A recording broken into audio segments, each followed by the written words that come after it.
Vikramshila IAS coaching institute 14 बीघा ऋषिकेश। तो आपका जो अभी यूके ट्रिपल एससी का वीपीडीओ का जो पेपर होने जा रहा है उसके लिए उत्तराखंड को हम क्या कर रहे हैं, जल्दी जल्दी से कवर करने की कोशिश कर रहे हैं। ठीक है, आज का टॉपिक है जनसंख्या। ठीक है, उत्तराखंड में जनसंख्या। तो ठीक है, इससे संबंधित पहले कुछ क्वेश्चन देख लेते हैं। भारत की पहली जनगणना कब हुई थी भाई? 1872 में हुई थी। कब हुई थी? 1872 में हुई थी, और लॉर्ड मेयो के समय में हुई थी। किसके समय में हुई थी? लॉर्ड मेयो के समय में। ठीक है, मैंने कहा भारत की पहली जनगणना है ये। क्या है? नियमित दशकीय जनगणना नहीं पूछा मैंने क्या पूछा? भारत की पहली जनगणना कब हुई? तो 1872 में हुई, लॉर्ड मेयो के समय में हुई। एक अजमेर में अगर आप देखेंगे तो मेयो कॉलेज इसी ने बनवाया था, लॉर्ड मेयो ने। और इसकी अंडमान निकोबार में मतलब जो कैदी था उसने हत्या कर दी थी इसकी। पहली बार ऐसा हुआ था कि भारत के अंदर किसी वॉइसरॉय की क्या हुई थी? हत्या हुई थी। तो वो कौन था? Lord Mayo. ठीक है, अगर पूछेगा आपसे कि पहली भारत की जो पहली दशकीय नियमित जनगणना जिसको बोलते हैं 10 सालों में जो होती है नियमित जनगणना किस समय से शुरू हुई, तब आपने बोलना 1881 में लॉर्ड रिपन के समय में। किसके समय में? 1881 में लॉर्ड रिपन के समय में। भाई दो वाइसरॉय पढ़ते हैं ना हम, एक था लिटन, एक था रिपन। लिटन जितना बुरा था उतना ही अच्छे काम किसके समय हुए? रिपन के समय में हुए। लिटन के समय में एक बड़ा इंपॉर्टेंट क्वेश्चन बनता है, आपके जीएस पॉइंट ऑफ व्यू से मैं कवर करा रहा हूं यहीं पर। लिटन के समय बोलता है वर्नाकुलर प्रेस एक्ट किसके समय आया? क्या वर्नाकुलर बोलते हैं? देसी भाषा के समाचार पत्रों पर क्या प्रतिबंध लगा दिया गया था, तो वर्नाकुलर प्रेस एक्ट किसके समय आया? तो आपने बोलना लॉर्ड लिटन के समय, लिटन। ठीक है, और जब बोलेगा कि किसके समय समाप्त हुआ, तो आपने बोलना लॉर्ड रिपन के समय में समाप्त हुआ। ठीक है, तो लिटन रिपन। लिटन को तो बुरा माना जाता है इस देश में। रिपन जब गया कहा जाता है कि उस पर इतनी फूल मालाएं पड़ी कि उसका दम घुट गया, क्योंकि यहाँ के लोग जब स्वागत करते मतलब वो करते हैं, किसी का सत्कार करते हैं या किसी को सम्मानित करते हैं, तो इतना कर देते हैं कि ऊपर तक क्या हो गया? मालाएं मालाएं पड़ गई। ठीक है, तो लॉर्ड रिपन याद रखना आपने। 1881 में नियमित दशकीय जनगणना प्रारंभ हुई। किसके समय में? लॉर्ड रिपन के समय में। रिपन से एक क्वेश्चन और बनता है, इल्बर्ट बिल विवाद किसके समय हुआ था? लॉर्ड रिपन के समय हुआ था। किसके समय? इल्बर्ट बिल विवाद कुछ नहीं था। इल्बर्ट में एक एक्ट आया था कि उसमें ये बोला, एक कानून आया था कि उसमें बोला गया था कि भारतीय न्यायाधीश भी यूरोपीय अपराधियों का न्याय कर सकेंगे, और यूरोपियों ने मना कर दिया। अपराधी मतलब यूरोपियों ने सब ने मना किया कि भारतीय न्यायाधीश हमारा क्या नहीं करेंगे? न्याय नहीं करेंगे। ठीक है, तो इल्बर्ट बिल विवाद किसके समय आया? लॉर्ड रिपन के समय में। बाद में फिर क्या किया गया कि न्यायाधीशों की संख्या का जो अनुपात है, भारतीय न्यायाधीशों की अनुपात कम किया गया और यूरोपीय न्यायाधीशों का अनुपात ज्यादा किया गया। कि कहा गया कि भाई यूरोपियों का जब वो न्याय करेंगे तो क्या होगा? भारतीय न्यायाधीश कम संख्या में बैठेंगे और यूरोपीय न्यायाधीश क्या होंगे? अधिक संख्या में बैठेंगे। इतना समझ में आ गया? ठीक है, अब देखिए कोरोना की वजह से 2021 में जनगणना नहीं हो पाई हमारी। ठीक है, 16वीं जनगणना होनी थी लेकिन नहीं हो पाई, तो अभी 15वीं जनगणना के आंकड़े पड़ रहे हैं। तो 2011 में जो जनगणना संपन्न हुई हमारी, वो कौन सी जनगणना थी? 15वीं जनगणना थी। कौन सी थी? 15वीं जनगणना थी। अच्छा, जनगणना की संदर्भ तिथि पूछता है कई बार, बच्चों की समझ में नहीं आता कि संदर्भ तिथि क्या होती है। तो जनगणना की संदर्भ तिथि अगर कभी पूछ ली तो आपने बोलना 1 मार्च 2011। 1 मार्च 2011 00 बजे। क्या 12 बजे को बोलते हैं 00, रात का जो 12 बजते हैं उसको क्या बोलते हैं? 00। ठीक है, अच्छा जी, अनंतिम आंकड़े कब आए थे? 31 मार्च 2011 को आए थे। अनंतिम आंकड़े कब आए थे? 31 मार्च 2011 को जारी किए गए थे। ठीक है, और जो अंतिम आंकड़े आए थे वो आए थे 30 अप्रैल 2013 को, क्योंकि आते रहते हैं, संशोधन होते रहते हैं। कई राज्यों में बर्फबारी की वजह से जनगणना नहीं हो पाती संपन्न, कई राज्यों में कुछ गड़बड़ हो रही होती तो संपन्न नहीं हो पाती। तो अंतिम जो आंकड़े आए थे वो 30 अप्रैल 2013 को आए थे। ठीक है, और दिल्ली में जारी किए गए थे। ठीक है, तो अब भाई 2011 की जो जनगणना थी उसके हिसाब से जो हमारे उत्तराखंड की जनसंख्या थी वो थी 1008,6292। ऐसे मत याद करना कि 10086292 नहीं होता है, दिमाग नहीं पकड़ पाता है। 1008 तो सुना होगा आपने, ऋषिकेश के लोग हो, श्री श्री 1008 संत महाराज, है ना? तो वैसे याद रखना 1008,6292, 1008,6292। ठीक है, वैसे देखो पुरुषों की और महिलाओं की अलग जनसंख्या नहीं पूछी जाती है, पर कर लो, जब कर रहे हैं तैयारी तो ठीक है।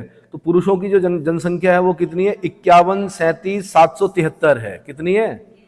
51,37,773, जो कि कुल जनगणना पूरी जनसंख्या जो उत्तराखंड की है उसमें 50.93% क्या है? पुरुषों की वो है, परसेंटेज जो निकल रहा है 50.93। तो अगर आपसे पूछेंगे कि भाई महिलाओं से कितने ज्यादा हैं पुरुष उत्तराखंड में, तो 0.93, 50-50 होता तो अच्छा माना जाता, ठीक है। तो 0.93% क्या है? पुरुष ज्यादा है। महिलाओं की जनसंख्या भी नहीं पूछी जाती है, पर ग्रुप सी है, कुछ भी कर सकता है वो, ठीक है। तो आपने याद रखना कि 49,48,519 आसान है याद करना। 49 से पहले आता है 48 में से, लेकिन यहाँ पे 49 के बाद है। 49,48,519। और अगर महिलाओं की जनसंख्या का प्रतिशत निकालना तो 49.07%। कितना? 49.07%, ठीक है। अच्छा जी, फिर जनगणना 2011 के जो देखते हैं हम, राज्य की जनसंख्या अगर पूछेगा कि कुल देश की कुल जनसंख्या का कितना प्रतिशत है, मतलब जो हमारे देश की पूरी जनसंख्या है उसका कितना प्रतिशत है हमारे राज्य की जनसंख्या, तो हम खाली 0.83% है। कितना है? 0.83% ही है हम खाली, ठीक है। जबकि जो हमारा क्षेत्रफल है क्या, अच्छा पहले मैं बताता हूं कि भारत का क्षेत्रफल है वो संपूर्ण विश्व का कितना है? 2.4। कितना है? 2.4%। अगर बोलेगा कि भारत का जो क्षेत्रफल है संपूर्ण विश्व का कितना प्रतिशत है, तब आपने बोलना 2.4। लेकिन अगर पूछेगा कि उत्तराखंड का जो क्षेत्रफल है वो पूरे भारत के कुल क्षेत्रफल का कितना है, तब आपने बोलना 1.69%। कितना? 1.69%। इतना समझ में आ गया? ठीक है। अब जनसंख्या की दृष्टि से भारत के राज्यों व केंद्र शासित प्रदेशों में इसका स्थान जो है वो 20वां है। क्या है? अब आपने थोड़ा सा ये ध्यान देना है कि इसी बीच क्या बना है? जम्मू कश्मीर लद्दाख बना है। पुरानी किताब में कितना था, नई किताब में कितना है? पुरानी किताब में भी क्या 20वां है? तो थोड़ा सा एक बार पूरी जनसंख्या को क्या करना पड़ेगा, मैं देखना पड़ेगा। फिलहाल जो किताबें बता रही हैं वो बता रही कि जनसंख्या की दृष्टि से भारत के राज्यों व केंद्र शासित प्रदेशों में इसका जो स्थान है उत्तराखंड का वो कितना है? 20वां है। इतना समझ में आ गया?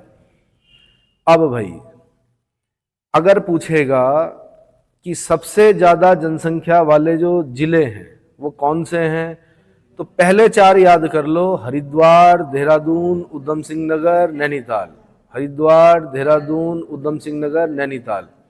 हरिद्वार में 18.74% संपूर्ण उत्तराखंड के कितने? 18.74% लोग रहते हैं। देहरादून में कम रहते हैं हरिद्वार से, 16.82% रहते हैं। कितने? 16.82। उधम सिंह नगर में कितने रहते हैं? 16.35%, है ना भाई। लगभग 50% के आसपास हो रहा है मेरे ख्याल से, ये 50% से ज्यादा हो रहा होगा। इन तीन जिलों में उत्तराखंड की आधी से अधिक जनसंख्या क्या कर रही है?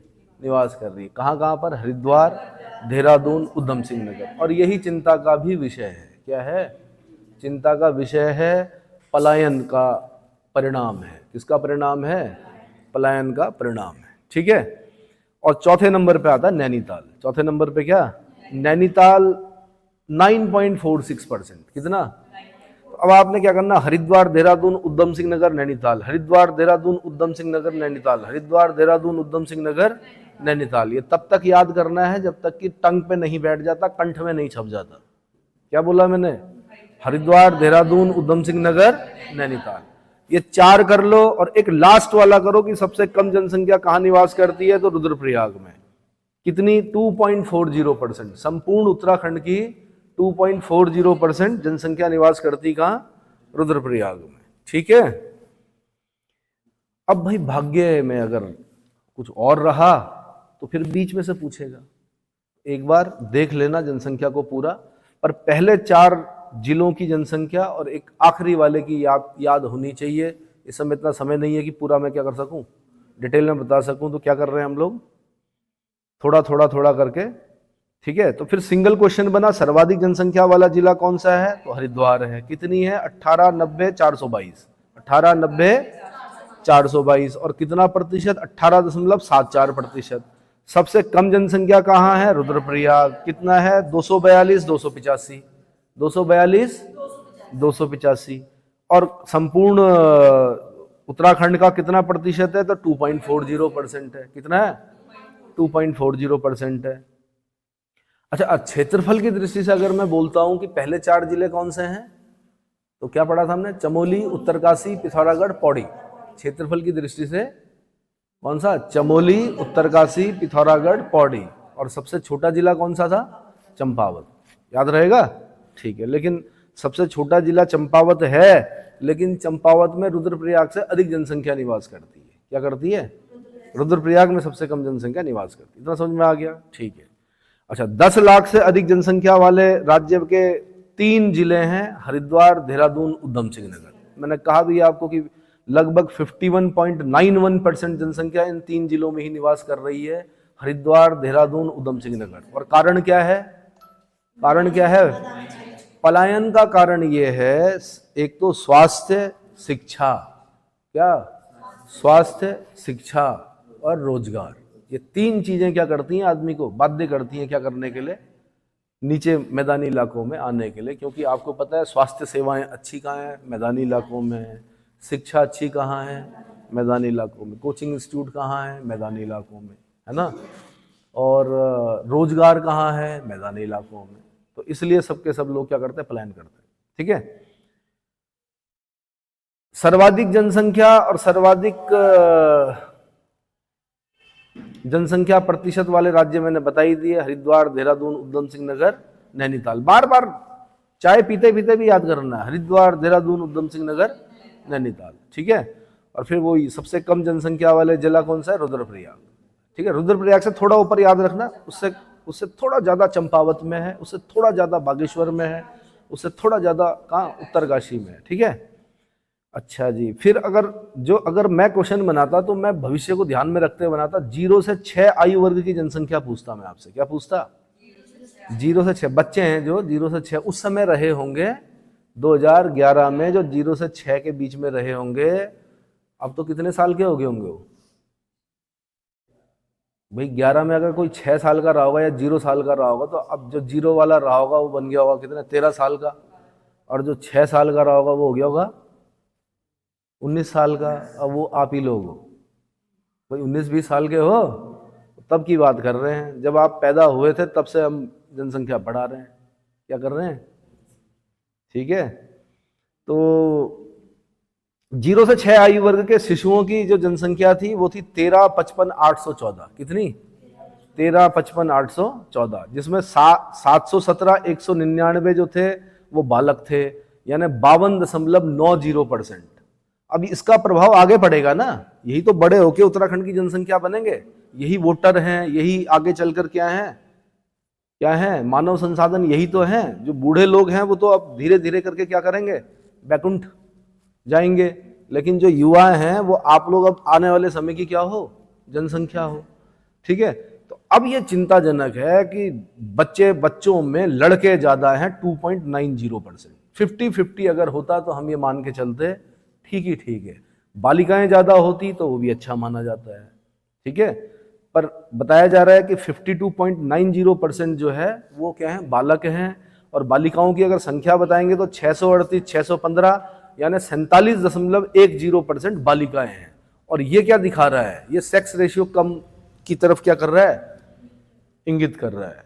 ये थोड़ा सा संकेत कर रहा है कि बालिकाओं की चाह रखने वाले जो लोग हैं उनकी संख्या क्या हो रही है? कम हो रही है। और गर्भावस्था के दौरान क्या हो रही है? बालिका शिशु की, समझ में आ रहा है? तो ये चिंताजनक है भाई। इसको, इन आंकड़ों को सुधारना पड़ेगा। आपके सामने हरियाणा क्या है? बिल्कुल जीता जागता उदाहरण है। वहां पर आप देख रहे हैं सेक्स रेशियो बुरी तरह से बिगड़ गया है, महिलाओं की संख्या कम हो गई है, पुरुषों की संख्या ज्यादा हो गई है। मतलब बैलेंस खराब हो गया उस स्टेट का। क्या हो गया? बैलेंस खराब हो चुका है। तो ये अच्छा नहीं माना जाता। अच्छा तब माना जाता है कि महिलाओं की संख्या क्या हो? ज्यादा हो। ठीक है। या बराबर हो, 50-50 हो। ठीक है जी। अब राज्य की कुल जनसंख्या में अगर शिशुओं का अनुपात निकालते हैं या प्रतिशत निकालते हैं तो लगभग 13.44 निकलता है। क्या निकलता है? 13.44। उस समय 2011 में जब आंकड़े आए, 2013 में अंतिम आंकड़ा आए, तो 13.44 जो थे वो 0 से 6 साल के बच्चे थे। क्या थे? और वो आप लोग थे। अब आप लोग क्या हो गए हो? बड़े हो गए। ठीक है, बेरोजगारी की लाइन में खड़े हो चुके हो। कृपया अब क्या हो जाओ? सुधर जाओ। क्या करो? हाँ, अब सीरियस होने की आवश्यकता है। ठीक है, इसके बाद फिर जनगणना 2011 के अनुसार 0 से 6 आयु वर्ग का जो लिंगानुपात है वो 890 है। ये फिर और ज्यादा चिंताजनक है भाई। 890 लिंगानुपात मतलब 110 मतलब नहीं, 1000 पे 890 पुरुष हो गए ना। ये नहीं, सॉरी, 890 महिलाएं। 1000 पुरुषों पर 890 महिलाएं हो गई। इसका मतलब 110 महिलाएं क्या होंगी? कम होंगी। क्या होंगी? कम होंगी। और ये फिर चिंताजनक है। क्या है? चिंताजनक है। क्यों चिंताजनक है? 110 बालिकाएं अगर 1000 पुरुषों पर 110 बालिकाएं अगर कम हो रही हैं तो वो चिंता का विषय है। ठीक है, और जांच का भी विषय है कि ऐसा क्यों हो रहा है। चलो, राष्ट्रीय स्तर पर 0 से 6 आयु वर्ग का जो लिंगानुपात है वो 919 है। चिंताजनक तो राष्ट्रीय स्तर पर भी है। क्या? राष्ट्रीय स्तर पर भी है, पर वहां पे 919 है। अगर मैं बोलूं कि राष्ट्रीय स्तर पर जो लिंगानुपात है और जो ये 0 से 6 आयु वर्ग के और उत्तराखंड में जो लिंगानुपात है, दोनों का डिफरेंस निकालो, कितना आ रहा है? 29 का आ रहा है। कितना आ रहा है? 29 का। यानी यहां पर राष्ट्रीय अनुपात, राष्ट्रीय स्तर का जो लिंगानुपात है 0 से 6 का, उससे 29 क्या हो रहा है? डिफरेंस आ रहा है। ये फिर चिंताजनक है। समझ में? तो चिंता जब व्यक्त करोगे आप, तब आपको याद होगा। वो क्या होगा? चिंता जब व्यक्त करोगे तब आपको क्या होगा? याद होगा। ठीक है, अच्छा, सबसे ज्यादा लिंगानुपात, शिशु लिंगानुपात बोलते हैं इसको हम, सबसे ज्यादा शिशु लिंगानुपात वाला जिला कौन सा है? अल्मोड़ा। वहां पर 922 है। बहुत ज्यादा वहां भी नहीं है, पर 13 जिलों में सबसे ज्यादा जो शिशु लिंगानुपात है वो कहां पर है? अल्मोड़ा में, 922। और सबसे कम कहां है? पिथौरागढ़ में, 816। अब ये फिर चौंकाने वाला आंकड़ा है। पिथौरागढ़ में ऐसा भी नहीं कि इतनी सुविधाएं हो। अगर मैं ये बोल रहा हूं कि क्या बोलते हैं, गर्भ में बालिका शिशु की जो हत्या करते हैं लोग, ऐसी सुविधाएं भी मेरे ख्याल से पिथौरागढ़ में बहुत ज्यादा क्या नहीं है? नहीं है, क्योंकि पर्वतीय जो दुर्गम इलाके होते हैं या पर्वतीय इलाके होते हैं तो वहां पर नहीं होती इस तरह की व्यवस्थाएं। फिर भी वहां पर क्या हो रहा है? सबसे कम शिशु लिंगानुपात हो रहा है। मैं आपको एक कहानी की तरह इसलिए समझा रहा हूं ताकि आपको याद हो। पिथौरागढ़ ये चिंता का विषय है। अब अगर मेरे से प्रश्न बनाने के लिए दिया जाता तो मैं यही पूछता कि सबसे ज्यादा शिशु लिंगानुपात किस जिले में है? तो अल्मोड़ा में है। ठीक है, तो शाबाश अल्मोड़ा। क्या बोलेंगे हम? अल्मोड़ा को बोलेंगे शाबाश। क्यों? कि वहां पर मेंटेन करके चल रहे हैं वो शिशु लिंगानुपात को, यानी बालिकाओं की संख्या वहां पे अभी भी हालांकि कम है, बट 922, 1000 शिशुओं में, बालक शिशुओं में जो बालिका शिशु की संख्या वो 922 है। तो शाबाश।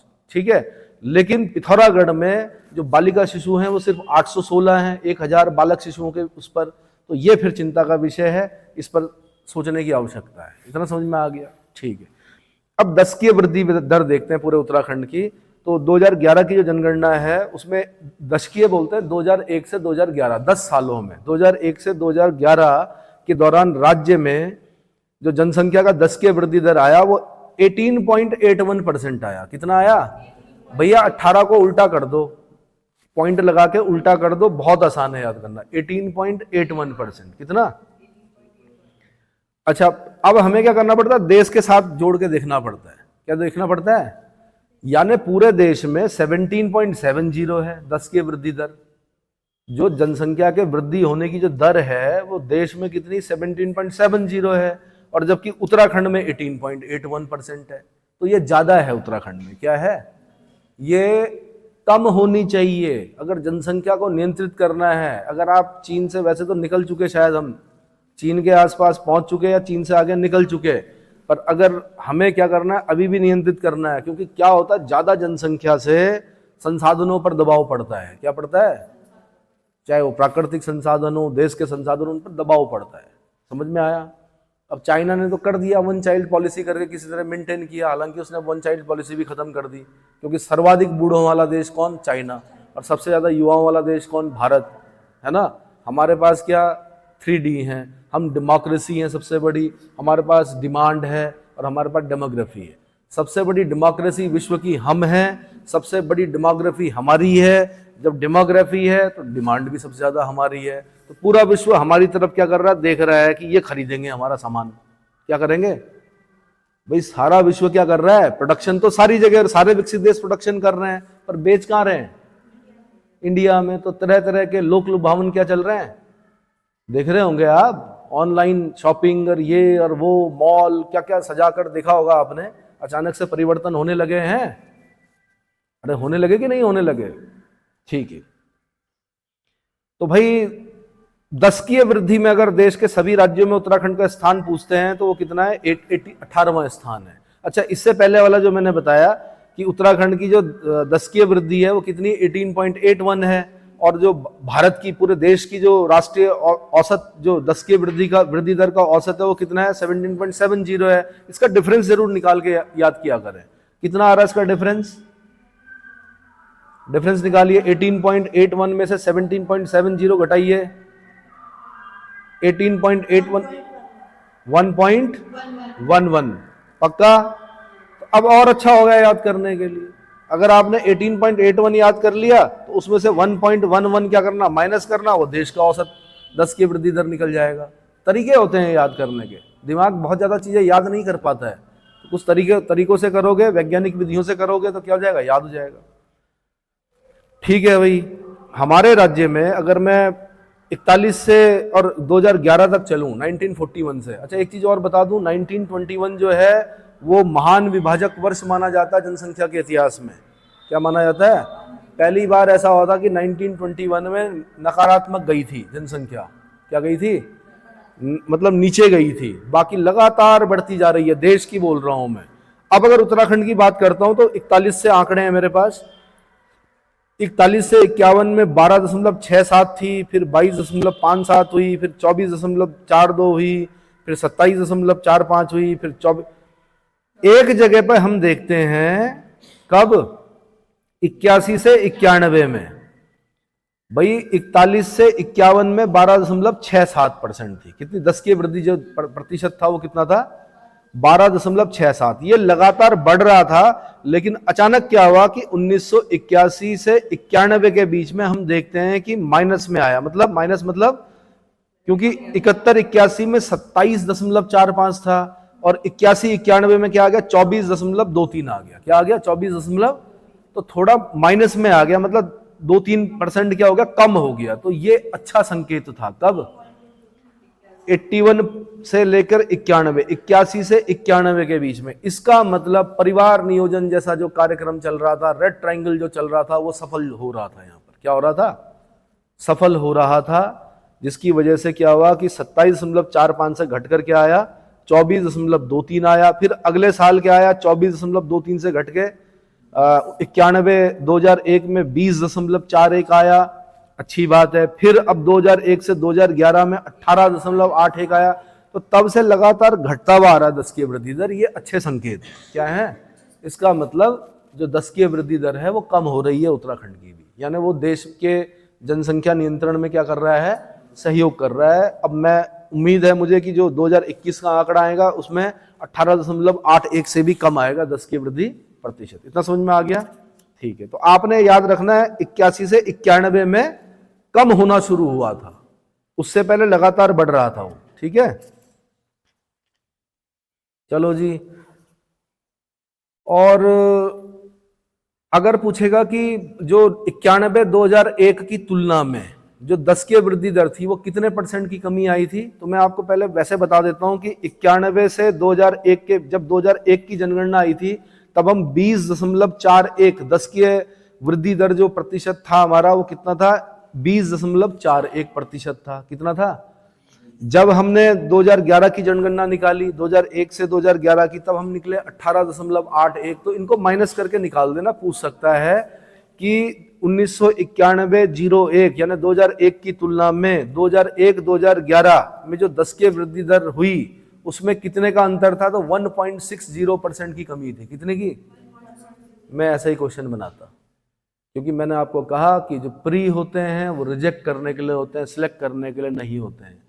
ऐसा नहीं कि मैं अंतरिक्ष से लेके आ रहा था, किताब में था, क्या आपकी दृष्टि यहां तक गई, अगर आपकी दृष्टि इन सूक्ष्म चीजों में जा रही है तो आप अपना फाइल वर्क भी बहुत सूक्ष्म दृष्टि से क्या करोगे, अवलोकन करोगे, है ना। राज्य में भाई जब आपने क्या करना, फाइल वर्क तो करना ही है, तो इसका मतलब फाइल की ये तभी तो होते हैं एग्जाम कि आप बारीकियों को कितनी बारीकी से देख रहे हो, ठीक है। इसका मतलब आप अपने टेबल पर बहुत बारीकी से काम करोगे और फाइल की एक चीज को क्या पढ़कर ध्यान से क्या करोगे, उसको अग्रेषित करोगे, है ना। चलो, उसके बाद सर्वाधिक दशकीय वृद्धि दर अगर मैं बोलूं, सर्वाधिक दशकीय वृद्धि दर कब रही, तो 27.45 जो रही वो 71-81 में रही। कब रही? 71 से 81 के बीच में सबसे ज्यादा दशकीय वृद्धि दर देखी जाती है उत्तराखंड में। कितनी? 27.45, है ना। यानी 1971 से 1981 के बीच में अचानक से जनसंख्या बढ़ी है उत्तराखंड में 10 सालों में। समझ में आया? ठीक है। दशकीय वृद्धि दर के मामले में 1981 क्या है, एक सीमा वर्ष है, क्योंकि इस वर्ष तक दशकीय वृद्धि में निरंतर वृद्धि होती रही और इस वर्ष के बाद क्रमिक कमी होती रही है। इतना समझ में आ गया? ठीक है। अब क्या करना है आपने, सर्वाधिक दशकीय वृद्धि दर वाला जिला, क्या सर्वाधिक दशकीय वृद्धि दर वाला जिला कौन सा है?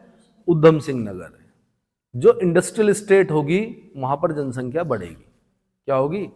वहां पर जनसंख्या बढ़ेगी 10 सालों में। तो सबसे ज्यादा जो दशकीय वृद्धि दर देखी जाती है वो देखी जाती है उधम सिंह नगर में, और सबसे कम दशकीय वृद्धि दर देखी जाती है कहाँ? पौड़ी में। कहाँ देखी जाती है? पौड़ी में। और पौड़ी तो आपको पता है कि पलायन की मार सबसे ज्यादा अगर किसी ने झेली है वो किसने झेली है? सबसे ज्यादा जो ताले बिके वो पौड़ी में बिके। क्या बिके? पलायन में सबसे ज्यादा पौड़ी है ना भाई, चेक कर लो एक बार। पलायन जो हुआ है गांव का, तो सबसे ज्यादा गांव जो पलायन हुआ है जहां पर, वो कहाँ है? पौड़ी है। तो सबसे कम दशकीय वृद्धि दर वाला जिला कौन सा है? पौड़ी है। इतना समझ में आ गया? पिछली बार भी उधम सिंह नगर था भाई, इस बार भी उधम सिंह नगर है। पिछली बार भी कौन था? उधम सिंह नगर 33.45, पिछली बार 33.60 था, इस बार 33. थोड़ा सा अंतर आया 0.15 का। कितने का? 0.15 का। तो सबसे ज्यादा दशकीय वृद्धि दर वाला जिला उधम सिंह नगर और सबसे कम दशकीय वृद्धि वाला जिला पौड़ी। पहले इसको याद कर लो। याद हो गया? ठीक है। और अगर बोलेगा सबसे ज्यादा दशकीय वृद्धि वाले जो 4 जिले हैं वो कौन से हैं, तो उधम सिंह नगर। कौन? उधम सिंह नगर। देहरादून दूसरे नंबर पे कौन है? देहरादून। तीसरे नंबर पे कौन है? हरिद्वार। चौथे नंबर पे कौन है? नैनीताल। अरे भाई सब लोग कहां जा रहे हैं? मैदानी इलाकों में जा रहे हैं। तो जो सबसे ज्यादा, देखो उधम सिंह नगर में तो क्या होता है कि अन्य अन्य प्रदेशों से भी लोग आते हैं, जो इंडस्ट्रियल स्टेट होता है, फिर वो वहीं पर वोटर आईडी कार्ड जो भी होता है, ठीक है। तो उधम सिंह नगर में सबसे ज्यादा हुआ है। उसके बाद देहरादून, पूरा पहाड़ जो है, जितना भी पर्वतीय क्षेत्र के लोग हैं वो कहाँ जा रहे हैं? देहरादून। तो दूसरे नंबर पे देहरादून है। तीसरे नंबर पे कौन है? हरिद्वार है। चौथे नंबर पे नैनीताल है। चौथे नंबर पे नैनीताल, ठीक है। अच्छा, सबसे कम दशकीय वृद्धि वाले जो जिले हैं वो कौन से हैं? सबसे कम पौड़ी, माइनस में जा रहा है भाई, -1.41। वैसे 2 जिले हैं माइनस वाले, एक अल्मोड़ा है, एक पौड़ी है। पौड़ी सबसे कम। अब ऐसे मत बोलना कि 1.41 ज्यादा होता है 1.28 से, क्योंकि अल्मोड़ा 1.28 है और पौड़ी क्या है? 1.41 है। तो क्योंकि माइनस में है, तो माइनस में संख्या जैसे जैसे बढ़ेगी वैसे वैसे कम बोलेंगे हम, तो इसलिए हम बोलेंगे सबसे कम दशकीय वृद्धि दर कहां? पौड़ी में। कितनी? -1.41। अल्मोड़ा में कितनी? -1.28। ये 2 जिले ऐसे। समझ में आया? तो इनके लिए क्या करना पड़ेगा फिर, और ये कारण ढूंढने पड़ेंगे कि ऐसा क्यों है। क्या ढूंढने पड़ेंगे? कारण ढूंढने पड़ेंगे भाई। माइनस भी बहुत अच्छा नहीं माना जाता है ना।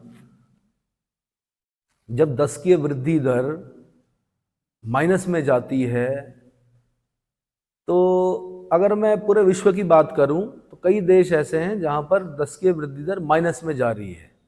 तो वहां के लिए बोला जाता है कि प्रजातीय विनाश का खतरा उत्पन्न हो गया है। क्या हो गया है? लोग विवाह जैसी संस्थाओं में क्या नहीं करते हैं? विश्वास नहीं करते हैं। संतानोत्पत्ति नहीं होती है। क्या नहीं होती है?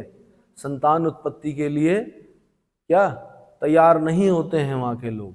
वो कारण अलग होते हैं यूरोप के, यहाँ के कारण अलग हैं। यहाँ के कारण क्या हैं? अलग है। इतना समझ में आ गया? ठीक है, आगे फिर पढ़ते हैं भाई हम कि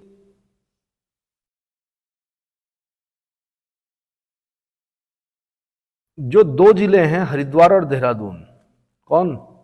हरिद्वार और देहरादून, अगर हम पहले के सालों से तुलना करते हैं 2001 2011 नहीं 1991 2001 से तुलना करते हैं अगर हम, तो ये इनमें ना 10 की वृद्धि दर में क्या हुई है? पूर्व की अपेक्षा वृद्धि हुई है। क्या हुई है? पूर्व की अपेक्षा वृद्धि हुई है। इसका मतलब ये है कि हरिद्वार में पहले क्या था? 2.70 था 91 2001 में, और अब कितना हो गया? 30.63 हो गया। कितना हो गया? यानी वृद्धि हुई है। दूसरा जिला मैंने बताया देहरादून, तो देहरादून में पहले 25 था और अब हो गया 32.33। कितना? तो भाई 7.33 की वृद्धि हुई देहरादून में। कितने की? हरिद्वार में उतनी नहीं दिख रही है। हरिद्वार में तो 28.70 था 91 2001 की जनगणना में, जो 10 की वृद्धि दर थी। लेकिन 2001 से 11 के बीच में जब हमने देखी तो कितनी थी? 30.63। तो कुल मिला के मतलब 1-2 की लगभग मान लेते हैं हम कि वृद्धि हुई थी। लेकिन देहरादून में तो 25 से जो 10 की वृद्धि दर है, जहां 91 2001 में 25 थी, 25 पे ध्यान देना है, और 2001 में कितनी निकली? 2011 में कितनी निकली? 32.33, यानी सीधे सीधे 7.33 की वृद्धि हुई। कितने की? 7.33 की वृद्धि हुई। ठीक है, तो अच्छा एक चीज और बड़ा चौंकाने वाला है, तो ग्रामीण आबादी में 10 की वृद्धि दर बहुत कम है 11.52%, और शहरी आबादी जो है उसमें 10 की वृद्धि बहुत ज्यादा है 39.94%। 39 इसका मतलब ग्रामीण आबादी में नहीं हो रही है ज्यादा वृद्धि जनसंख्या की। कहां पर हो रही है? शहरी आबादी में हो रही है। ठीक है, अच्छा एक क्वेश्चन और बताता हूं मैं। जैसे मैंने आपको बताया कि क्या हरिद्वार और देहरादून में पूर्व की अपेक्षा 2011 में 10 के वृद्धि दर में बहुत ज्यादा वृद्धि, बहुत मतलब वृद्धि हुई है। ऐसे अगर गिरावट कहीं पर हम देखते हैं तो वो कहां पे हुई है? टिहरी गढ़वाल में। कहां पर?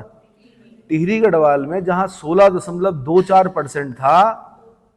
भाई चिंताजनक, मतलब चौंकाने वाला आंकड़ा 2.35, सीधे 16 से कहां? 2.35। इतना समझ में आया मैं जो समझाना चाह रहा हूं? देखो अपनी किताब उठाओ, कोई भी आंकड़े उठाओ, आप उसमें दिख जाएंगे आपके सारे। मैं आपको ध्यान दिलाना चाह रहा हूं यहां पर कि बारीक प्रश्नों को कैसे देखा जाता है, कि टिहरी में 16.24 से घटकर सीधे कहां पर पहुंच गया? 2.35। ये भी बड़ा चौंकाने वाला है भाई, है ना। और सबसे कम गिरावट कहां पर देखी जाती है? उधम सिंह नगर में। भाई 13.60 था 33.60 था 33.45, यानी सिर्फ 0.15 का क्या है? गिरावट आई। इन आंकड़ों को ऐसे करके देखा जाता है। इतना समझ में आया?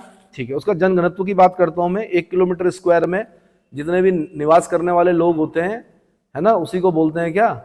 जो संख्या निकलती है उसको बोलते हैं औसत जनघनत्व। क्या बोलते हैं? जनघनत्व। अब जब हमने 2001 की जनगणना निकाली, तब जो जनघनत्व था, पॉपुलेशन डेंसिटी थी, वो 159 था। कितना था? और जब हमने 2011 की जनगणना के आंकड़े आए तो तब 30 बढ़ गई थी, वो तो 189 हो गया था। क्या हो गया था? इसका मतलब अब लोग घिच पिच रहने लगे थे। वैसे अब रहने का तो अभी तो बहुत बढ़नी है जनसंख्या। अभी आपने घिच पिच देखी कहाँ? चांदनी चौक जाके देखना, अपने आप में एक लोकसभा सीट है, उसको बोलते हैं घिच पिच। क्या है? उत्तराखंड का भूगोल उत्तराखंड के व्यक्ति को क्या करता है? स्वतंत्र बनाता है।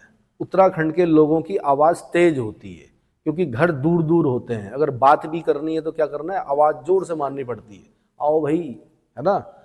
और बातें, जो पिच होता है वो क्या होता है? ऊपर होता है। क्यों होता है? क्योंकि यहाँ के भूगोल ने वैसा ही बनाया कि मकान है, बड़े क्षेत्र पे मकान है, अगल बगल पूरा खाली है ना। तो इसलिए हम बोल रहे जनघनत्व क्या है? अभी ठीक ठाक है, लेकिन आने वाले समय में कभी आप शिमला जाना या कभी आप ये क्या नाम है हिमाचल में सोलन जाना, वहां पे आपको दिखेगा पर्वतीय जगह है लेकिन जनघनत्व वहां पर देखना कितना हौच पौच हो गया है ना। यानी जो प्राकृतिक संसाधन है उन पर इतना दबाव पड़ गया कि शिमला में पानी नहीं मिलता, क्योंकि जितने लोगों के लिए पानी था उससे कई ज्यादा जनसंख्या शिमला में क्या कर रही है, निवास कर रही है। अभी तो देहरादून का भला हो कि देहरादून में मिल रहा है पानी, क्या है, लेकिन दिल्ली के कई इलाकों में देखा होगा आपने, दिल्ली में देखा होगा पानी की क्या हो जाती है, कमी हो जाती है। चेन्नई ऐसा शहर है जहां ग्राउंड वाटर ही सूख गया, जो ग्राउंड वाटर है वो क्या हो गया, तो दबाव पड़ता है भाई, ठीक है। इसीलिए बोल रहे हैं गैरसैंण चलो, वहां राजधानी बनाओ, 5-6 नदियां अगल बगल हैं, आटागाड़ है, नो है, सब है, बहुत पानी है ना। और वैसे भी पहाड़ का पानी और पहाड़ की जवानी पहाड़ के काम आती नहीं है, तो उस पानी का यूज कर लो भाई, है ना। खाली मैदानों में बैठ के पलायन का रोना रोने से कुछ नहीं होगा, क्या करना पड़ेगा, जब शासन प्रशासन जब सब वहां पर जाएगा तभी जाके सुविधाएं क्या होंगी, डेवलप होंगी, होंगी कि नहीं होंगी। जब एम्स जैसे हॉस्पिटल कहाँ होंगे, ऊपर पहाड़ों पर होंगे, तब जाकर क्या होगा, कुछ होगा, है ना। और जब लोक सेवा आयोग और UKSSC ये सब ऊपर होंगे, कहाँ कहाँ, और होना चाहिए, वरना तो नीचे से तो आपको पता ही है बाईपास हो जाता है, बड़े बड़े नेक्सस काम कर रहे हैं, आपके सामने उदाहरण है ना। चलिए जी, तो राष्ट्रीय स्तर का जो जनघनत्व है पूरे देश का वो 382 है, कितना है, और हमारे उत्तराखंड का जो है वो कितना है, 189 है। और पिछली बार की जनगणना में कितना था, 159 था। यानी 10 सालों में 30 बढ़ा। अभी फिर नए नए आंकड़े जो आएंगे वो चौंकाने वाले होंगे। 200 पार कर चुके होंगे हम, लगभग क्या कर चुके होंगे, 200 पार कर चुके होंगे। तो अभी लेकिन फिलहाल आपने 189 याद रखना कि पॉपुलेशन डेंसिटी कितनी है, 189। देश की पॉपुलेशन डेंसिटी कितनी है, 382। देश की कितनी है, नोट करते रहिए भाई, पेन रखिए, कागज रखिए हाथ में, मोटा मोटा क्या कर रहे हैं, लिखे, ठीक है। फिर देश के राज्य में जनघनत्व के मामले में उत्तराखंड कौनसेवें स्थान पर है, तो 25वें स्थान पर है। तो थोड़ा संशय मुझे इसलिए हो रहा है इसमें, इन आंकड़ों में जो 25वां बोल रहा है, क्योंकि अब जो है यूनियन टेरिटरी बन गई आपकी, जम्मू कश्मीर अलग बन गई, लद्दाख अलग बन गई, तो हो सकता है कि इसमें अब संशोधन किए कि नहीं किए किताब वालों ने, एक बार पूरे आंकड़े देखने पड़ेंगे। पर फिलहाल जो किताबें बता रही है वो बता रही है 25वें स्थान पर है कौन, जनघनत्व के मामले में, है ना। देश में सबसे कम जनघनत्व कहाँ का है भाई, अरुणाचल प्रदेश का है। कहाँ का, अरुणाचल प्रदेश का। कितना है, कितना है ये भी याद करना पड़ता है। सबसे कम जनघनत्व वाला राज्य जो देश का है वो कौन है, अरुणाचल प्रदेश। और सबसे ज्यादा जनघनत्व वाला राज्य कौन सा है, बताओ तो। सबसे ज्यादा पॉपुलेशन डेंसिटी किस राज्य की है,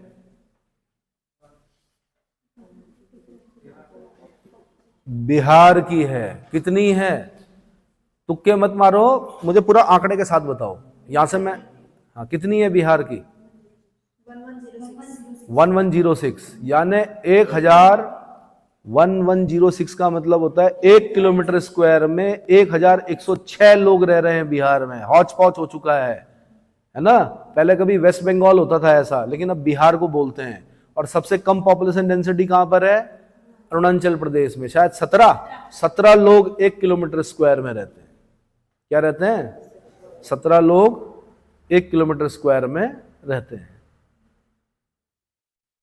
इतना समझ में आ गया। चलो जी, तो फिर अब आते हैं आगे।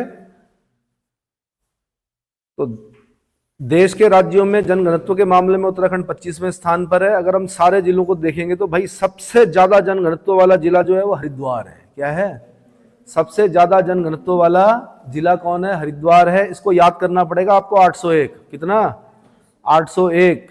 और फिर चार जिले आपने जनघनत्व वाले क्या करने हैं, याद करने हैं बच्चों। तो सबसे पहले हरिद्वार है, उसके बाद उधम सिंह नगर है, उसके बाद देहरादून है, और उसके बाद कौन है, नैनीताल। 2011 के हिसाब से 225 दिख रहा है। अल्मोड़ा का तो, अरे भाई अल्मोड़ा पहले था 4थे स्थान पर, अब अल्मोड़ा आ गया 5वें स्थान पर। कितने स्थान पर, 2011 के नीचे देखिए ना, 2011 इस साइड को देखिए, राइट साइड में देखिए, आंकड़े कितने कितने बता रहा है? हरिद्वार 801 है, उधम सिंह नगर 649 है, देहरादून 549 है, नैनीताल आपका 225 है, अल्मोड़ा कितना है 198 है। तो आप चौथे नंबर पे किसको लगाओगे? नैनीताल को लगाओगे। पांचवें नंबर पे लगाओगे अल्मोड़ा को, है ना। तो आपने वैसे तो पहला याद रखना है हरिद्वार 801। हरिद्वार का नंबर कितना है भाई? अब जब भी आप हरिद्वार बोलोगे 801 बोलोगे। क्या बोलोगे? हरिद्वार 801, क्योंकि वहां की जो पॉपुलेशन डेंसिटी है वो कितनी? 801। और जो सबसे कम जो पॉपुलेशन डेंसिटी है वो हमारी कहां पर है? उत्तरकाशी में 41 मात्र। कितनी? 41। बातें मत कीजिए भाई। 41 कितनी है? 41। इतना समझ में आ गया? उत्तरकाशी की कितनी है? 41। उत्तरकाशी से थोड़ा ज्यादा कौन है? चमोली। उससे थोड़ा ज्यादा कौन है? पिथौरागढ़। अब ये देखो ना, ऊपर के जो सीमांत राज्य हैं जहां पर की जनसंख्या चाहिए थी, अरे भैया चीन है ऊपर, कब अंदर आ जाएगा पता भी नहीं चलेगा। अरे एक बार बाउंड्री बना देता है तो उसके बाद हटाना फिर LAC हो जाता है, वो लाइन ऑफ एक्चुअल कंट्रोल। ठीक है, वो डायलॉग सुना होगा कि हम जहां खड़े होते हैं लाइन वहीं से शुरू होती है। तो ऐसे ही उनका भी है कि जहां हम पत्थर लगा देते हैं वहीं तक हमारी बाउंड्री होती है। तो अब सीमांत राज्य इस प्रकार से अगर धीरे धीरे खाली होंगे तो चिंता का विषय है। सीमांत राज्यों को बसाने की जरूरत है। जब तक वहां हलचल रहेगी तब तक वो लोग कुछ नहीं कर पाएंगे। हलचल अगर खत्म तो समझ लो लद्दाख वाला हिसाब हो जाएगा, फिर गलवान वाला। समझ में आया? तो चिंता करनी है राज्य के बारे में कि सीमांत राज्यों में आप देखो सबसे कम जो पॉपुलेशन डेंसिटी कहाँ है? उत्तरकाशी में, दूर दूर रह रहे लोग। ठीक है, चमोली में थोड़ा सा, मतलब अगर उत्तरकाशी में 41 है तो चमोली में 49 लोग हैं, पिथौरागढ़ में कितने? 68 लोग हैं। अब कहाँ हम हरिद्वार में देख रहे हैं 801, है ना। अब हम तो इतनी बड़ी जनसंख्या वाले लोग हैं, अगर ऊपर हो जाते तो ज़्यादा बेटर था। ठीक है, अगर सुविधाएं होती वहाँ पर, क्या? शिक्षा, स्वास्थ्य और रोजगार वहीं मुहैया कराओ। देखो फिर वहीं अगर मुहैया हो जाए ये सारी चीजें तो क्या दिक्कत है? ठीक है जी। तो मैंने कहा कि सर्वाधिक जनघनत्व वाला जिला हरिद्वार 801 और सबसे कम जनघनत्व वाला जिला उत्तरकाशी। उत्तरकाशी का नंबर 41 याद रखना है आपने। क्या रखना है? 41 उत्तरकाशी। 41 क्या है वहां का? जनघनत्व है। ठीक है जी। तो मैंने 4 जिले बता दिए, हरिद्वार, उधम सिंह नगर, देहरादून, नैनीताल और सबसे कम वाला उत्तरकाशी। अब बीच वाला देख लेना आप अगर देख सकते हो। ठीक है। अच्छा, सबसे जनघनत्व में सबसे ज्यादा वृद्धि जो हुई है पूर्व के दशक 2001 की तुलना में अगर हम देखते हैं तो भैया हरिद्वार में हुई है। जहां हरिद्वार में कुछ समय पहले 613 लोग 1 किलोमीटर स्क्वायर में रहते थे, अचानक से 10 सालों में अब वहां पर 801 लोग रहने लगे। कितने? 801 हो गया। तो बहुत ज्यादा जनघनत्व में वृद्धि, लगभग 200 तो नहीं बोल रहा हूं, 200 से थोड़ा कम का डिफरेंस आ रहा है। 628 होता है ना, 188 का डिफरेंस आ रहा है। और जो सबसे कम हुई है वो अल्मोड़ा में हुई है। अल्मोड़ा में भाई जहां पहले कितने लोग रहते थे? 201 रहते थे, अब 198 लोग रहते हैं। इसका मतलब वहां कम हुआ है। क्या हुआ है? अब लिंगानुपात की बात करते हैं, सेक्स रेशियो, जो कि बहुत जरूरी है।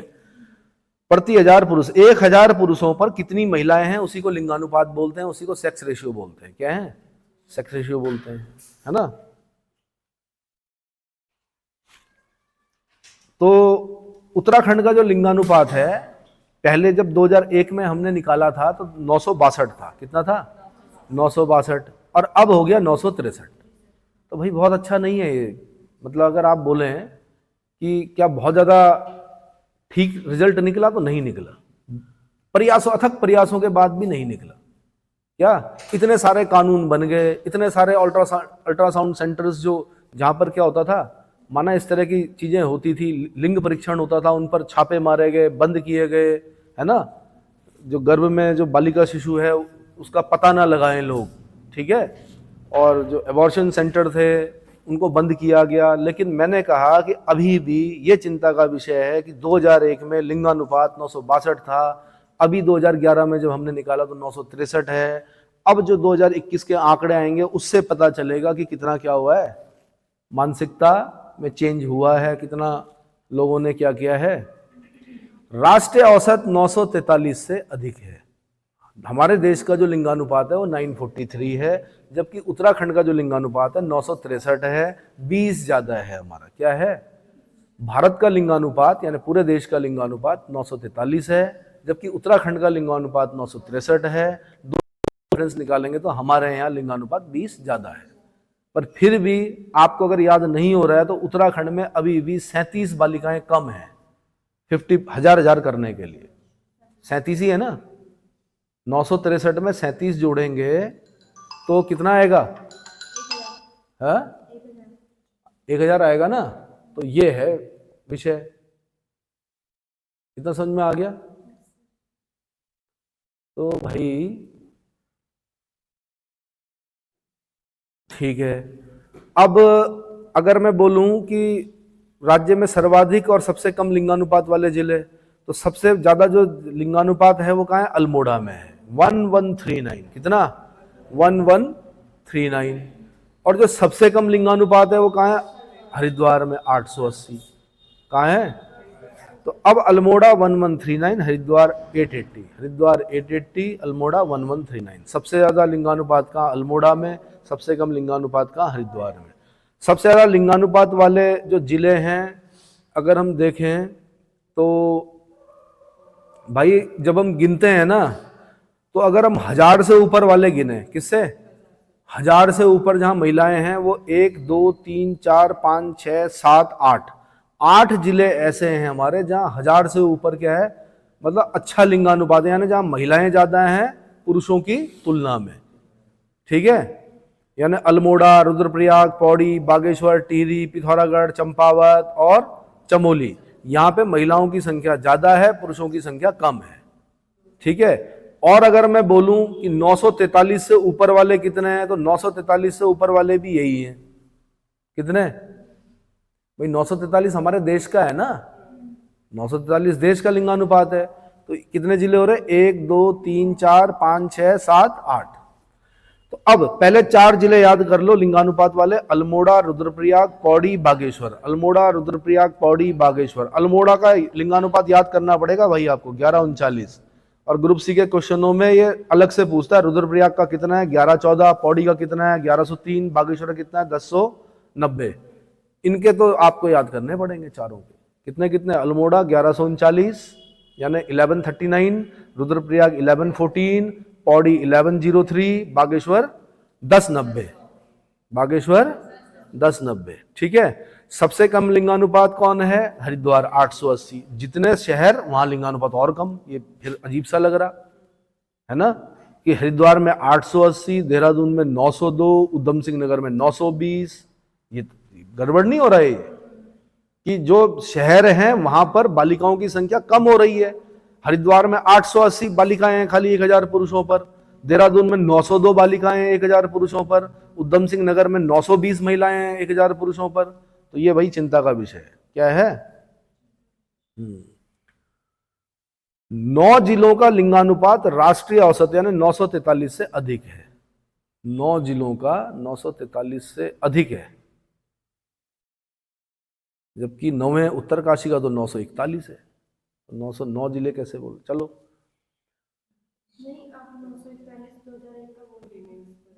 अच्छा 958। हाँ 9 जिले ऐसे हैं भाई हमारे, 9 जिले ऐसे हैं जहां 943 से ज्यादा है लिंगानुपात। और 1000 से अगर बोलेंगे तो 8 जिले हैं। 1000 से ज्यादा बोलेंगे तो 8 जिलों में हमारे 8 भी नहीं हो रहे भाई, 1 2 3 4 5 6 7 जिले हो रहे। 1000 से ऊपर वाले 7 जिले हो रहे हैं। और राष्ट्रीय औसत जो 943 से ऊपर वाले हो रहे हैं वो कितने हो रहे हैं? 9। चंपावत में पहले 1021 था, 980 हो गया। अचानक से वहां पता नहीं क्या हुआ, 41 का डिफरेंस आ गया चंपावत में, जिसकी वजह से आंकड़ा क्या हो गया? बिगड़ गया। समझ में आ गया? तो ये जरूर सामने रखना, कोई भी किताब उठाकर जो आंकड़े हैं उनको सामने रखकर जो मैं बोल रहा हूं उसको बार बार सुनना, बारीकी से देखना। तो 2000 मैं अभी थोड़ी देर पहले मैं 2001 के हिसाब से बोल रहा था, अब मैं 2011 के हिसाब से बोल रहा हूं कि 1000 से ऊपर कितने हैं? 7 जिले 1000 से ऊपर महिलाएं हैं जहां पर, और 9 जिले ऐसे हैं जहां 943 यानी राष्ट्रीय औसत से क्या है? ज्यादा है। इतना समझ में आ गया?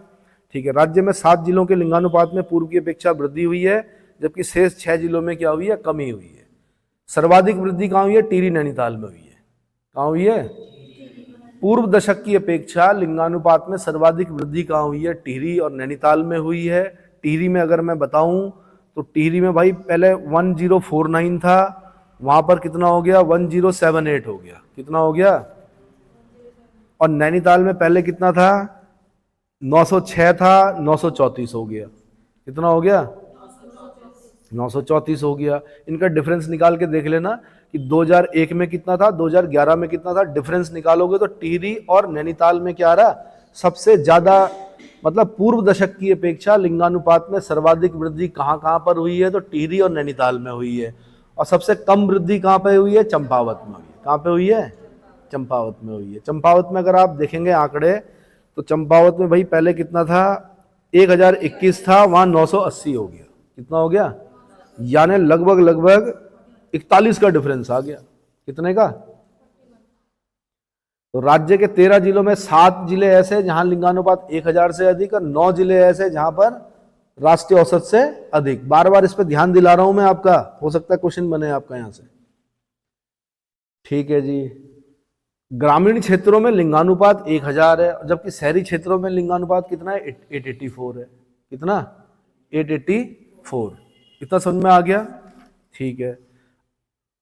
अब अगर हम साक्षरता पे आते हैं भाई, किस पे, साक्षरता पे आते हैं, तो कितने मिनट का हुआ, चलो थोड़ा नहीं है, बहुत ज्यादा है साक्षरता। चलो तो साक्षरता पे आते हैं, तो 2011 के जो आंकड़े हैं उनके अनुसार उत्तराखंड का औसत साक्षरता दर जो है वो 78.82% है, कितना 72.82%। इतना समझ में आ गया, जो कि संपूर्ण देश के औसत साक्षरता दर यानी 73, देश का जो साक्षरता है वो कितनी 73, उत्तराखंड की साक्षरता 78.82, बहुत अच्छा आंकड़ा। लेकिन भाई हमें केरल के बराबर बनना है, केरल से भी ऊपर जाना, हमें क्या करना है 78.82 हम बोल रहे अच्छा है, उनके लिए अच्छा है जो इसके अंदर आ रहे हैं, और जो निरक्षर हैं उनके बारे में तो सोचना पड़ेगा, क्या वो भी तो देश की क्या है, देश और प्रदेश की जनता है ना। पुरुष साक्षरता ज्यादा है उत्तराखंड में 87.40, पुरुष साक्षरता क्या है ज्यादा है 87.40, महिला साक्षरता कम है यहाँ पर 70% खाली। कितनी, तो कितने का डिफरेंस आ गया, इसका मतलब आज भी मानसिकता वही है, 17.40 का डिफरेंस आ रहा पुरुष साक्षरता और महिला साक्षरता में। इसका मतलब एक घर में बालक बालिका हैं, बालक को तो पढ़ा रहे हैं, बालिका को नहीं पढ़ा रहे हैं, क्या नहीं कर रहे। और ऐसी कितनी बालिकाएं हैं 17.40% बालिकाएं हैं जिनको पढ़ने का मौका नहीं दिया जा रहा है। समझ में आया, ऐसे करके याद करो आप, कहानी बना के, क्या करो, बर्डन लेके नहीं होता है याद, ठीक है। औसत साक्षरता की दृष्टि से भारत में 17वां स्थान है, कितना। महिला साक्षरता में देखेंगे तो पहले पुरुष में देख लेते हैं, पुरुष में कितना 13वां स्थान है, महिला में कितना है 20वां स्थान है। तो महिला साक्षरता में तो भाई बहुत पिछड़े हुए अभी हम, क्या, ठीक है। तो अब अगर मैं बोलूं सर्वाधिक वृद्धि जो हुई औसत साक्षरता में वो 61 से 71 के दौरान हुई। कब हुई, 61 से 71 के दौरान हुई, ठीक है। जहां 61 में सिर्फ 18.05% साक्षरता थी उत्तराखंड की, 71 में 33.26% हो गई। कब हुई, तो 61 से 71 के बीच में सबसे ज्यादा क्या हुई, साक्षरता दर में वृद्धि हुई, ठीक है। दो 2001 में अगर मैं बोलूं तो साक्षरता कितनी थी 71.60 थी, 2011 में बोलूं तो 78.82% हो गई। कितनी हो गई, डिफरेंस निकालूं तो 7.20% की वृद्धि हुई। डिफरेंस निकालूं तो पूर्व दशक की तुलना में इस बार 2011 में 7.20% की क्या हुई, वृद्धि हुई। इतना समझ में आ गया। महिला साक्षरता में 10.4% की वृद्धि हुई, जबकि पुरुष साक्षरता में 4.10% की वृद्धि हुई। इतना समझ में आ गया, अरे भाई समझ में आया। सर्वाधिक पुरुष साक्षरता भाई रुद्रप्रयाग में है, सबसे ज्यादा पुरुष साक्षरता कहां, रुद्रप्रयाग में है। और सबसे कम पुरुष साक्षरता कहां, हरिद्वार में है। रुद्रप्रयाग में 93.90 93.90% पुरुष जो हैं वो साक्षर हैं, जबकि हरिद्वार में सिर्फ 81.04% पुरुष क्या है, साक्षर है। सबसे ज्यादा महिला साक्षरता जो है वो देहरादून में है। कहाँ? देहरादून में 78.54% साक्षरता है, जबकि उत्तरकाशी में 62.35% साक्षरता है, महिला साक्षरता। एक बार इस महिला साक्षरता को और चेक कर लेना भाई, क्योंकि जब शुरू में आए थे 2011 की बात कर रहा हूँ, 11-13 के बीच में बड़े कंफ्यूजन हुए थे। तो महिला साक्षरता में ये जो बुक है वो बता रही कि उत्तरकाशी में सबसे कम महिला साक्षरता है, 62.35%। इतना समझ में आ गया? ठीक है।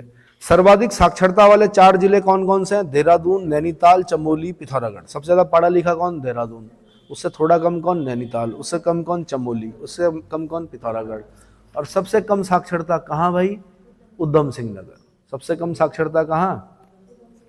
उधम सिंह नगर। 9 जिले ऐसे हैं जो देश की जो औसत साक्षरता है उससे अधिक है। नहीं, 9 जिले ऐसे हैं जो राज्य की औसत से अधिक है। 9 जिले, ठीक है। और 13 के 13 जिलों में जो साक्षरता है वो राष्ट्रीय साक्षरता यानी 73% से क्या है? ज्यादा है। 13 के 13 जिलों में 73% से ज्यादा है, ठीक है। ग्रामीण साक्षरता अगर हम बोलेंगे तो 76.31% है, और नगरीय साक्षरता अगर हम बोलेंगे तो 84.45%। इतना समझ में आ गया? इसको बार बार सुनिए, बार बार रिवाइज कीजिए, किताब सामने रखिए, अपने आंकड़े जो हैं उनको सामने रखिए, तो आपका धीरे धीरे क्या होगा, साक्षरता से एक क्वेश्चन या 2 क्वेश्चन जो बनेंगे, साक्षरता कह रहा हूं मैं, जनगणना से जो 1 या 2 क्वेश्चन जो बनेंगे वो आपको नंबर देके जाएंगे। इतना समझ में आ गया? ठीक है। विक्रमशिला आईएएस कोचिंग इंस्टीट्यूट, 14 बीघा, ऋषिकेश। ठीक है भाई, हम जनसंख्या कर रहे थे, उसका अगला भाग कर रहे हैं। बहुत लंबे समय से ग्रामीण और नगरीय जनसंख्या से क्वेश्चन नहीं बनाए हैं। संभावना ऐसी लग रही है कि यहां से क्वेश्चन बना सकता है। छोटा सा पोर्शन है, 10-15 मिनट में हो जाएगा, ठीक है। तो इसको भी क्या करना है आपने? रिवाइज करना है। तो किताब अपने सामने रखिएगा, जो आंकड़े हैं उन आंकड़ों में जब हम देखते हैं क्या, राज्य में लगभग 69.77% जनसंख्या ग्रामीण अधिवासों में निवास करती है। कहां करती है? उल्टा अगर हम बोलेंगे कि राज्य में ग्रामीण अधिवासों में कितने प्रतिशत जनसंख्या निवास करती है, तो आपने बोलना है 69.77%। और अगर बोलेगा कि नगरीय अधिवासों में कितनी जनसंख्या निवास करती है, तो 30.23%। कितना? 30 अगर मैं प्रश्न बनाता तो मैं यहां से बनाता कि नगरीय अधिवासों में कितने % जनसंख्या निवास करती है। अभी 30.23% जनसंख्या क्या करती है?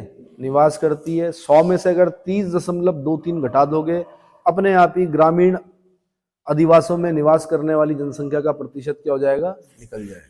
समझ में आ गया? 2001 से 2011 के दौरान नगरीकरण में कितने % की वृद्धि हुई? दूसरा क्वेश्चन में ये बनाता आपसे कि 2001 से 2011 के बीच में नगरीकरण में कितने % की वृद्धि हुई? 4.56। बहुत आसान याद करना, 456 दशमलव लगाना बस बीच में, 4.56, 456, 4.56। अगर राष्ट्रीय स्तर पर, देश के स्तर पर अगर हम देखें कि नगरीकरण प्रतिशत कितना है, तो 31.2% है। कितना? 31.2%। और उत्तराखंड का कितना पढ़ा हमने? 30.23। तो 31.20 से 30.23 को घटाओ जरा, कितना % आ रहा है? इसका मतलब देश में जो नगरीय प्रतिशत है वो उत्तराखंड के नगरीय प्रतिशत से क्या है? ज्यादा है। क्या है? कितना ज्यादा है? 31.20 से 30.23 को घटाओ, कितना आ रहा है? 0.97। कितना आ रहा है? 0.97। ठीक है। देश के सभी राज्यों में नगरीकरण में उत्तराखंड का स्थान कौन सा है? 20वां स्थान है। कौन सा स्थान है? 20वां स्थान है। ठीक है। अब अलग अलग जिलों को भाई हम देखते हैं, तो राज्य में सर्वाधिक नगरीय जनसंख्या प्रतिशत किस जिले में है? देहरादून में। नगरीय जनसंख्या प्रतिशत बोला मैंने, क्या बोला? नगरीय जनसंख्या प्रतिशत, तो वो है देहरादून में 55.52%। कितना? 55.52%। यानी देहरादून जो पूरा जिला है उसमें 55.52% लोग नगरों में रहते हैं, बाकी गांव में रहते हैं। बाकी परसेंट कहाँ रहते हैं? गांव में रहते हैं। सबसे कम नगरीय जनसंख्या प्रतिशत वाला जिला कौन सा है? तो बागेश्वर है। क्या है? बागेश्वर है। यानी बागेश्वर में सिर्फ 3.49% लोग नगर में रहते हैं, और मुझे लगता है बागेश्वर में ही रहते हैं। अब बाकी सब लोग अगल बगल जो है गांव हैं, यानी ग्रामीण अधिवासों में निवास करते हैं। इतना समझ में आ गया? तो सबसे ज्यादा नगरीय जनसंख्या प्रतिशत वाला जिला कौन? देहरादून। और सबसे कम नगरीय जनसंख्या प्रतिशत वाला जिला कौन? बागेश्वर। देहरादून में कितने? 55.52%। बागेश्वर में कितने? 3.49%। इतना समझ में आ गया? ठीक है जी।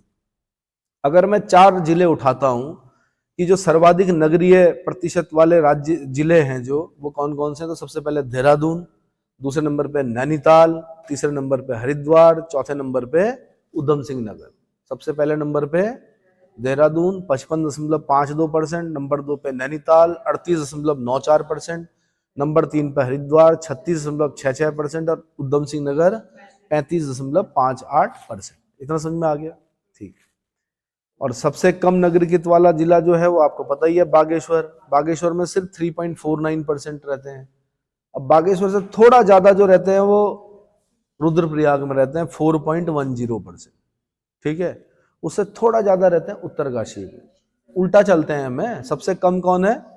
बागेश्वर। बागेश्वर से थोड़ा ऊपर कौन है?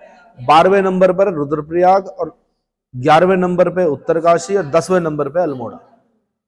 समझ में आ गया? तो आपने याद करना है बागेश्वर, क्योंकि किताब में क्या लिखा रहता है? बागेश्वर, रुद्रप्रयाग, उत्तरकाशी, अल्मोड़ा। कई बच्चे अल्मोड़ा याद कर लेते हैं, नहीं, बागेश्वर याद करना सबसे कम। 13वां नंबर जो है बागेश्वर का है। इतना समझ में आ गया? ठीक है। अच्छा जी, सर्वाधिक और सबसे कम ग्रामीण जनसंख्या प्रतिशत वाला जिला, तो उल्टा कर दो भाई। वहां शहर में, बागेश्वर में शहर में कितने लोग रह रहे थे? 3.49%। सारे के सारे कहाँ रह रहे थे? गांव में। तो नंबर 1 पे जो है बागेश्वर। सबसे ज्यादा ग्रामीण जनसंख्या प्रतिशत वाला जिला जो है वो कौन है? बागेश्वर। और सबसे कम जनसंख्या प्रतिशत वाला जो जिला है वो कौन है? देहरादून। ठीक है, इतना समझ में आ गया? अच्छा, सर्वाधिक ग्रामीण जनसंख्या प्रतिशत वाले जिले घटते क्रम में, तो बागेश्वर, रुद्रप्रयाग, मतलब बागेश्वर से थोड़ा, मैंने कहा ना, सर्वाधिक ग्रामीण जनसंख्या प्रतिशत वाले 4 जिले, तो सबसे ज्यादा बागेश्वर में है, उसके बाद रुद्रप्रयाग में है, उसके बाद उत्तरकाशी में है, उसके बाद अल्मोड़ा में। फिर सबसे कम ग्रामीण जनसंख्या प्रतिशत वाला जिला आपको पता ही है, देहरादून। उसे थोड़ा ऊपर अगर हम देखें नैनीताल, मतलब 12वें नंबर पे, फिर 11वें नंबर पे हरिद्वार, फिर 10वें नंबर पे उधम सिंह। तो बस आपने सारणी याद करनी है, ठीक है, उससे आपको पता चल जाएगा क्या। हाँ, तो अब अगर आपसे पूछेगा कि भाई देहरादून में जो नगर है उसमें जनसंख्या कितनी कितनी है, 1 लाख से अधिक आबादी वाले जो नगर हैं वो कौन कौन से हमारे, तो 6 नगर है भाई। एक देहरादून है, 5,74,840 लोग रहते हैं। कहाँ? देहरादून में। देहरादून के बाद हरिद्वार का नंबर है, उसके बाद हल्द्वानी काठगोदाम का नंबर है, उसके बाद रुद्रपुर का नंबर है, उसके बाद काशीपुर का नंबर है, उसके बाद रुड़की का नंबर है। इतना समझ में आ गया?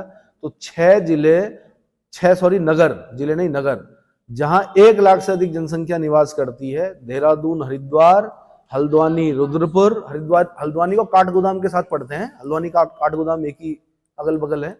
हल्द्वानी काठगोदाम एक साथ बोलना है, रुद्रपुर, फिर काशीपुर, और फिर रुड़की। ठीक है, रुड़की में ज्यादा नहीं है जनसंख्या, 1,18,200। ठीक है, बस ये याद करना है आपने। बाकी जो पेपर प्रैक्टिस के लिए मैं पेपर ये दे रहा हूं, इस पेपर को सॉल्व कर लीजिए, आपके अपने आप समझ में आ जाएगा कैसे क्वेश्चन बनते हैं। ठीक है, तो इतना काफी।